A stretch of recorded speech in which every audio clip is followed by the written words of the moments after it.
welcome to the podcast Transformers Through the Ages. I'm your host, Friendly Android, and here with me today again is Flaming Starcatcher.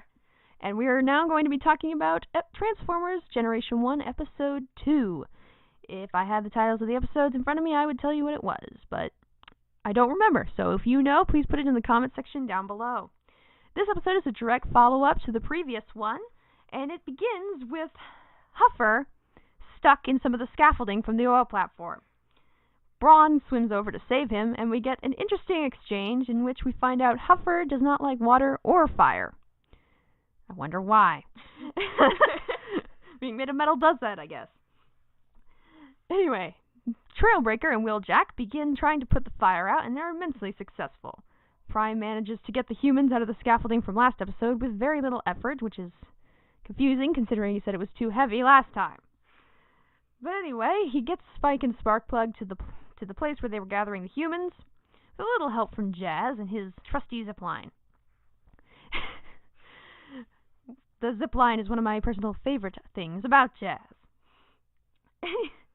And Optimus Prime proceeds to do an info dump on the humans to let them know what's going on and why the Decepticons were attacking them. They offer their help, but Prime responds that they're the only ones that can defeat the Decepticons.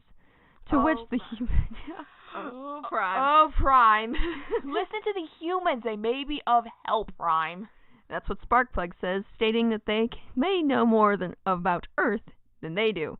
And Prime thinks, maybe you can't help us. So they take him back to base, where the next scene we find that Spike has started the diary, and he is writing about his experiences.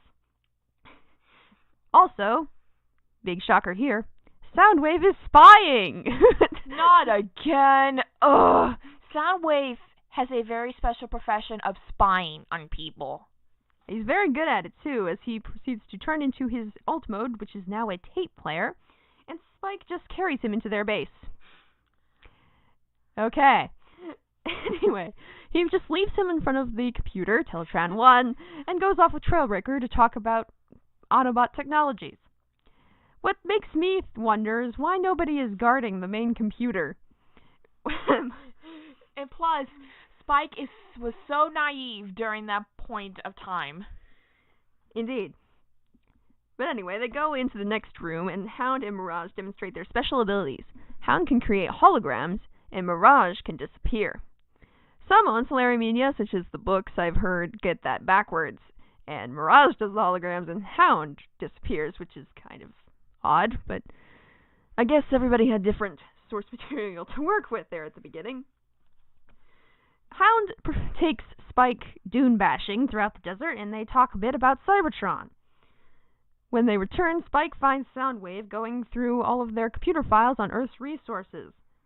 Ravage and Soundwave try to escape, but they get caught by Optimus Prime right outside the door.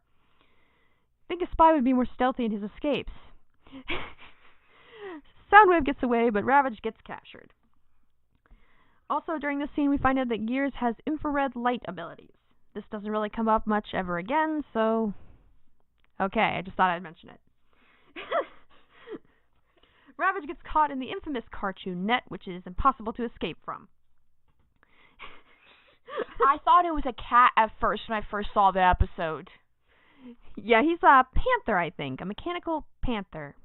If you know anything different, let me know in the comments. What is Ravage? Alright. Soundwave reports to Megatron, and they decide to wait till sunrise to attack the dam for some reason. Why robots need to wait till sunrise? They are complicated creatures. Yes, complicated creatures. Cybertronian book on biology. Okay, so the plan is for Rumble to create a tidal wave that will cause the energy output at the dam to exceed maximum. In the process, it'll probably destroy the power plant, but since when does Megatron care?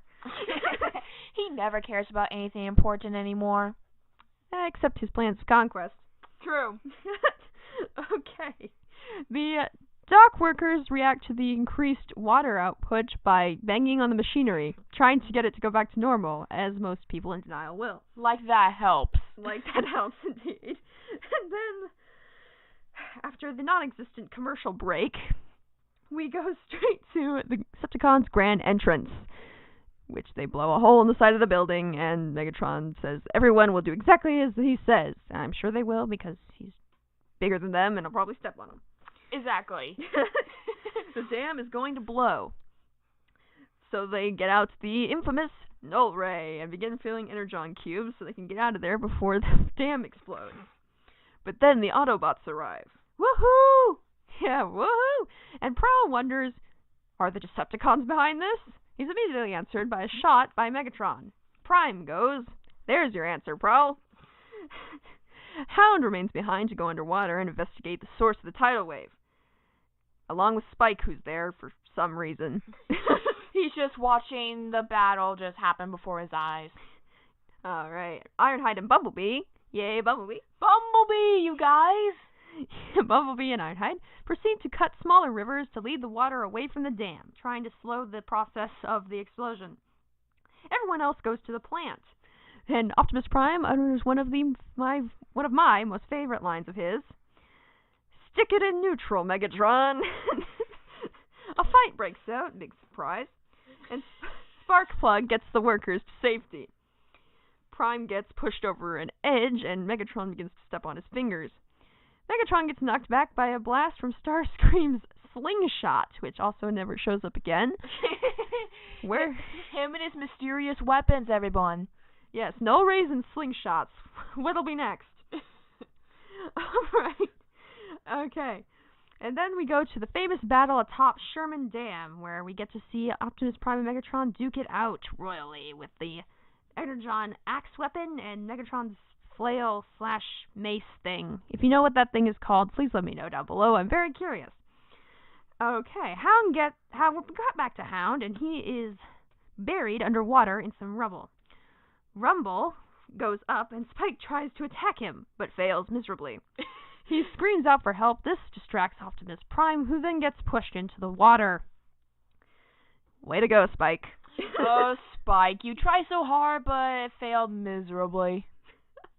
Jazz saves Prime with a slingshot, and they proceed to regroup. Spike goes down underwater to try to save Hound, but nearly drowns in the process. Well, the Autobots regroup, and we learn that Mirage is really homesick and really wants to go home and just abandon Earth to the Decepticons. But Optimus Prime issues some of the age-old wisdom. They really can't, and it's no good fleeing the danger. They have to face it. His age-old wisdom, everyone. Primeisms. That should be a book of like Optimus Prime's famous sayings. Exactly. It'll sell for millions, I guarantee you. It would be really good, I think. I'd buy it. Anyway, back at the Decepticon base, they continue to collect energy with little to no Autobot resistance at all. So I guess their whole thing about stopping the Decepticons went on hold for a while. They get to the point where they only need one more strike until Starscream wastes a bunch of Energon, which causes Megatron to get very mad at him. Oh, the two brothers have it at each other again, everyone. And this is one of the second time that Starscream challenges Megatron's leadership in front of everyone. Oh, what a fool, what a fool, what a fool. No one defeats the mighty Megatron. No, not even his own little brother. Pretty sure they're not really brothers, but they sure act like it. Meanwhile, Spike, Sparkplug, and Trailbreaker are spying, not Soundwave this time, while drinking coffee and enjoying the view. Must have been a very important mission. That is the perfect way to spy, everyone. Get your favorite drink, sweet tea, coffee, whatever y'all like, and spy on people. I'm sure no one will notice. Yeah, I'm sure it's so obvious. Yeah, no. And then the Decepticons proceed to assemble a strike force to go and attack the ruby crystal mines of Burma. Oh, Lord. The crystals, the rubies. Well, how does the ruby crystal generate energy anyway? Fantasy answers that question, my friend. Science fiction. Science fiction, right. And fantasy. Some of it's fantasy. Anyhow, two of the Decepticon jets, which don't have names, find Trailbreaker and proceed to attack him. The Autobots send in Sunstreaker and Sideswipe, the Lamborghini twins, to rescue them and Sunstreaker gets his paint job messed up, which really makes him angry.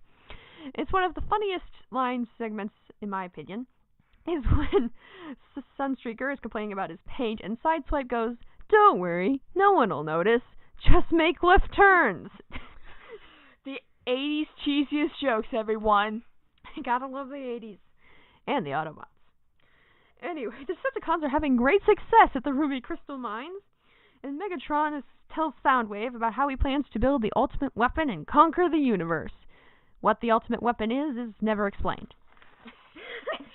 We have no idea. Megatron is not very good at explaining things that we want to hear. Explaining his plans, even to his closest friend. Shortly after, the Autobots arrive, and Wheeljack reveals his secret bomb that they plan to blow up the Decepticons in the mine. Bumblebee and Sparkplug volunteer to take the bomb into the mine, and they narrowly get by Thundercracker and Skywarp on their way down there. They plant the bomb, set it, and on their way back up, they get attacked by Thundercracker and Skywarp. Dun dun dun! Oh, man. And Prime goes to try to rescue them with Roller, but the bomb goes off and sends Prime rolling down the hill as we end the episode. As the terrifying scream of, "Roller!" No! Sorry for your eardrums and anyone who was wearing headphones for that last little bit. Anyway, this episode was a pretty good one overall, although it was definitely filled to the brim with 80s cheese. So far, so good, I'd say. What do you think? I would say an A+. Alright, let us know what you thought of the episode down in the comments below. Also, leave any questions you might have or any helpful criticisms. This has been Transformers Through the Ages. I'm your host, Friendly Android. Thank you for tuning in today. And until next time, Fandroids, build happy and stay superior.